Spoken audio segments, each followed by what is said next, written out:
रामधारी गुप्ता, खंड 1, प्रतिलेखन संख्या 15, 60 शब्द प्रति मिनट, डिक्टेशन 5 सेकंड में। स्टार्ट। अध्यक्ष जी, किसी भी देश की विदेश नीति अपने में कोई स्वतंत्र नीति नहीं होती है, वरन वह किसी देश की आंतरिक नीति को स्पष्ट करती है। उदाहरण के लिए हम अमेरिका को ले सकते हैं। उसने अपने यहाँ अधिक अन्न पैदा किया और जब उसके पास अनाज फालतू बच गया तब वह अपने बकाया अनाज की बिक्री के लिए ऐसे देशों की तलाश करने लगा जो उधार पर माल ले सकते हों।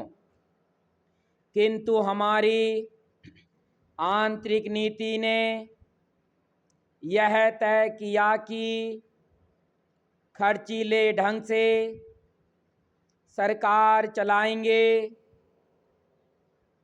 और स्वदेशी मुद्रा की कोई राशि हमारे पास नहीं बचेगी। हमने कर भी लगा दिए और मुद्रा प्रसार भी कर दिया। कुछ संकट पड़ने के बाद इस बात की आवश्यकता को नहीं समझा कि उस पैसे का कहीं अन्यत्र उपयोग कर सके। श्रीमान, मुझे माननीय प्रधानमंत्री जी के इस कथन पर दुख होता है कि दुनिया के अमीर और गरीब देशों का अंतर लगातार बढ़ता जा रहा है। मैं उनसे यह पूछना चाहती हूँ कि भारत की विदेश नीति ने उस अंतर को घटाने की क्या कोशिश की है?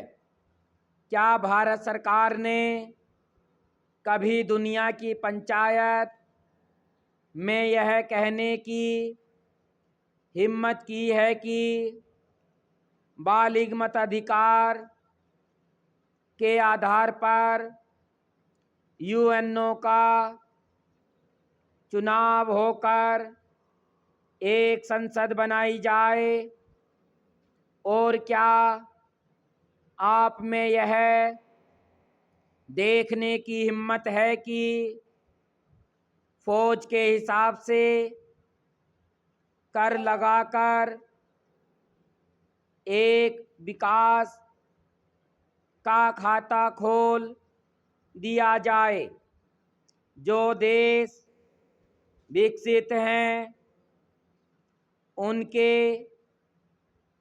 मजदूरों का 1 घंटा हमारे देश के मजदूरों के 100 घंटों के बराबर माना जाता है, क्योंकि उनके पास साधन हैं।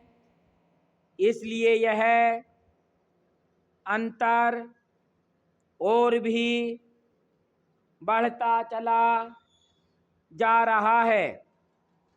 किसी देश के अंदर आंतरिक नीति में अमीरी और गरीबी का अंतर बढ़ता चला जा रहा हो और वह दुनिया के देशों में विद्वान, अमीरी और गरीबी के इस अभिशाप को समाप्त करेगा, यह समझ में आने वाली बात नहीं है।